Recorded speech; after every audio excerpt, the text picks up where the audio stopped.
I have a good friend who was born in a pretty remote countryside. The place was mostly mountains and farmland. Out there, streetletted were few and far between, just scattered like dim stars, and at night, the whole area was swallowed in pitch darkness.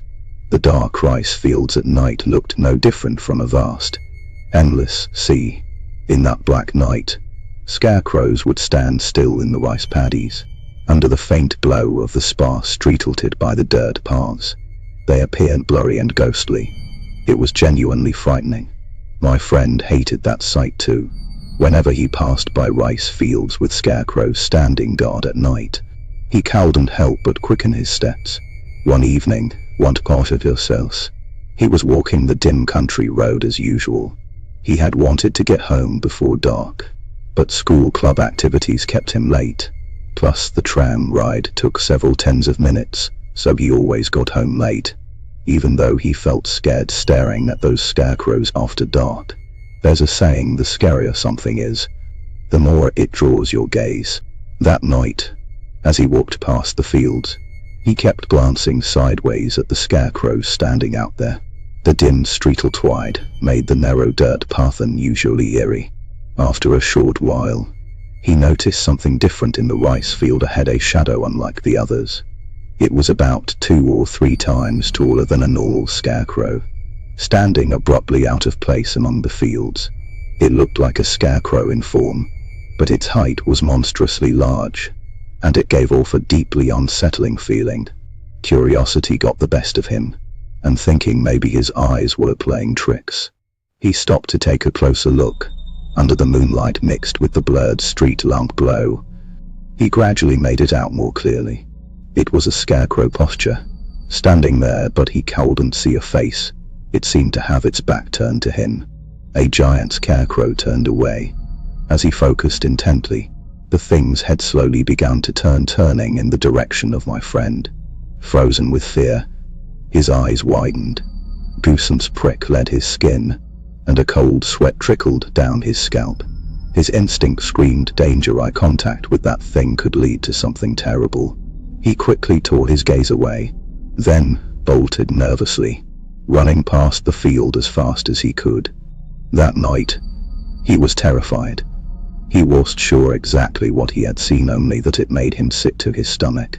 Racked with unease, he tossed and turned, unable to sleep. The next morning, on his way to school, he passed that road again, but in the field, there was nothing taller than the usual scarecrows.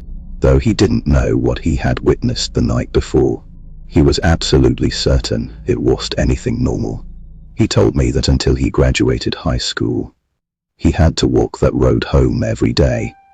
So each time, armed with nothing but a pounding heart, he forced himself to walk that terrifying country path. But that was the only time he ever encountered that giant scarecrow. He never saw it again, though this happened only once. Whenever I think of his story, imagining myself walking a pitch-meanest black path with no streetletted, then suddenly spotting something monstrously tall and strange standing in a distant rice field, I get goosebumps all over and a chill runs down my spine. That's what happened back where my friend lived. At the time, he just moved out and started living alone, dwelling in a modest apartment suite. One day, I went to visit him and planned to stay the night. Seeing my friend again after so long, energized and in good spirits, made me genuinely happy. We chatted happily inside his apartment, catching up on life. But during my stay, I couldn't shake a strange feeling. There was always this uncanny sensation, as if someone's eyes were watching me from nowhere. When I went to use his bathroom, I also noticed a strange gurgling sound coming from the drain. I kept wondering what that eerie noise might be. That unease stayed with me into the night when I was about to take a shower. After putting on a shower cap and undressing, I turned on the water, letting it pour down. Halfway through rinsing, a tickling, scratching feeling came from my feet. Looking down, I saw the drain clogged with lots of hair. I thought, if I just leave it alone, the drain would get clogged. So I decided to clear out the hair first. I turned off the shower for a moment and squatted down to pull at the hair tangled in the drain. Suddenly, a strand slid past my fingertips then, as if someone had yanked it hard down into the drain. It vanished. I was stunned, driven by curiosity.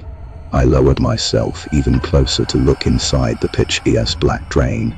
There was nothing visible, but the sound kept coming, whispers, repeating a strange, lonely word. Something like lonely. Lonely. I felt a wave of nausea but tried to ignore it, eager just to finish my shower. Afterward, I told my friend what had happened. She tilted her head in confusion and said maybe the hair had just flowed down with the water, and maybe the lonely sounds were caused by some blockage.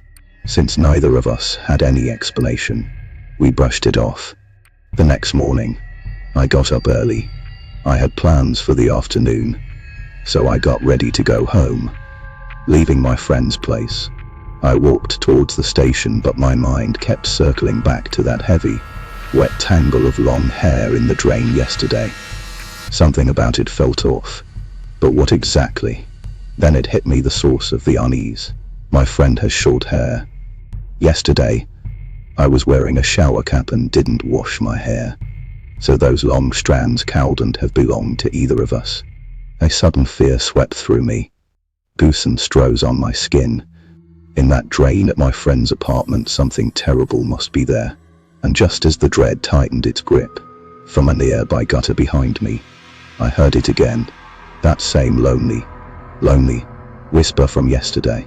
I froze, eyes wide, daring not to look back. Panic surged through my body. Without turning around, I picked up my pace, then broke into a run for the station, fleeing that place behind me. Recently, my girlfriend and I started living together. It wasn't easy finding a place, but we managed to rent a relatively cheap 3-bedroom apartment with a big living area. That's where we are now. Though the apartment is a bit far from the city center, we liked it, especially since the rent was affordable. There was one odd thing.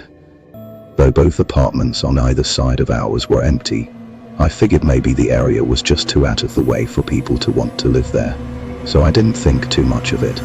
Then, just a few nights ago, after eating and drinking a few beers with my girlfriend, I went to bed around 9. In the middle of the night, something woke me from a deep sleep. It was a strange sound, like someone clipping their fingernails.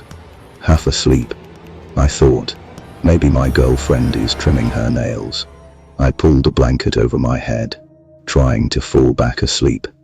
But no matter how long I waited, the clipping noise didn't stop. Slowly, irritation crept in. I mumbled, "How many nails are you clipping?" Anyway, right after I spoke, the sound stopped abruptly. Then I heard my girlfriend ask, "What?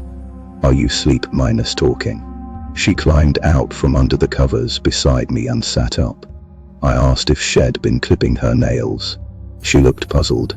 No, I was sleeping. I wondered if I had imagined it.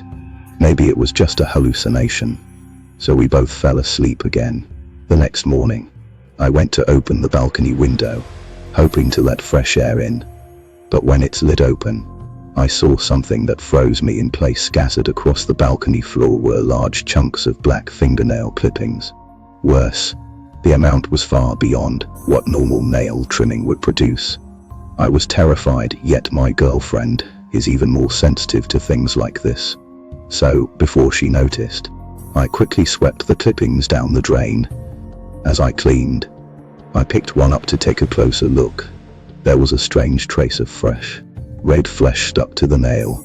It looked like it had come straight from skin. And to make it even more unsettling, we live on the second floor, not high, but high enough that it's not easy for just anyone to sneak in from outside. I didn't want to know where those nails came from. All I wanted was to move away as soon as possible. But I haven't found a new place yet. Every night, gripped by fear, I keep wondering if tonight, too, you'll hear the sound of nail clipping again. This happened in a convenience store restroom near Osaka's entertainment district. At the time, I was working part-minus timed, delivering drinks to izakayas and nightclubs. It was a simple gig, but around New Year's it got hectic, and every minute counted. My stomach wasn't great to begin with, and the cold weather only made things worse. On that day, while making a delivery, I suddenly had to rush to the bathroom. Normally, I could just dash back to the shop, but there was time, so I headed into the nearest convenience store to use their restroom. After greeting the clerk, I went toward the restroom, only to find two people seemingly waiting in line outside. One was an older sailor and the other a blonde guy in a flashy jacket that seemed perfect for the nighttime streets. Though I was desperate, there was no other convenience store nearby, so I had no choice but to wait behind them. The person inside, however, seemed completely unaware or indifferent to us waiting outside, no matter how long we stood there. They refused to come out. After about 10 minutes, the blonde guy lost patience. He pounded on the door and shouted, "Hey, you sleeping in there? In waiting?" From inside came faint giggles and chuckles. I figured it must be a drunk passed out and thought, maybe now that guy's yelling HED wake up and come out soon. I tried to relax, but more minutes passed, and the occupant showed no signs of emerging. If I listened carefully, the giggling had grown louder, crazier, even manic, with bursts of nasty laughter. It sounded like the person was mocking us outside, finding the whole situation hilarious. Besides the laughter, there was a repeated sound of footsteps stomping on the floor inside. Tap, tap, tap, then more loud, harsh laughter mixed with the stomping. This eerie, unnatural noise unsettled me deeply. I was sure the person inside wasn't just drunk or mentally unwell, they were something else.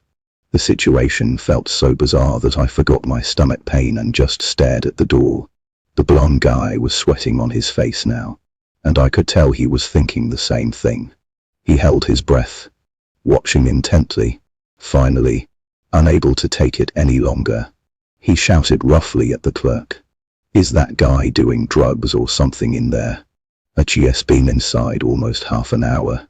The clerk sprinted over, asked the three of us what was going on, then pulled out a master key from behind the counter. Suddenly, everyone in the store was watching us. The clerk knocked and called out, "Hey, are you okay in there? I'm opening the door now." Then, with a click, he unlocked it. I peeked inside from the side, and what I saw shocked me. The store was empty. The toilet lid was down, and on top of it sat a filthy little doll, strange, old, fashioned, looking like something from ancient times. I scanned the interior carefully. No windows, no hiding spots, none. Everyone there was speechless, and I suddenly had no urge to use the bathroom. Fear took over, and I ran out. This story happened when I was out walking my dog. I've always believed dogs are humans' best, most loyal friends, and I still do. At the time, I had a big dog, a smart kid who never bit anyone or barked needlessly. One day, I took my dog to a nearby pet park. After arriving, I unclipped his leash, and the moment I did, he bolted in one direction, barking furiously toward a deserted corner of the park. It was my first time seeing something like that. I was startled and tried to stop him. No matter what I did, the barking didn't stop. I wondered, was there really something over there? So I attached his leash again and started walking with him toward where he was barking. But just a few steps in, he suddenly dashed the other way with such speed that even a nearby feral cat got startled. Because it ran so wildly, I instinctively let go of the leash. It sprinted back to the spot where it had been barking earlier, stood there, keeping its distance, and started barking at me again. At that moment, I found its behavior strangely amusing, like it was playing some odd game. So I walked over, picked up the leash, and led it toward the direction where it had been barking. But after only a few steps, it suddenly bolted in the opposite direction once more. This time, I held on tight, trying to pull it back, but it struggled fiercely, refusing to come. Then, all at once, it stopped struggling and barked at me, not just a casual bark, but one full of urgency. I thought, maybe it was telling me to let go of the leash. When I looked more carefully into its eyes, I realized it wasn't really looking at me at all. It was staring past me, something behind me, and barking directly toward it. A cold chill ran down my spine. Tension twisted inside me, a tight knot of fear. What was it barking at? What was behind me? Sweat pricked on my palms. Ice cold under the night air. Every instinct screamed to get out of there. I hurried toward the park exit, the leash loose in my grip. Near the exit, an elderly woman sitting on a bench caught sight of us.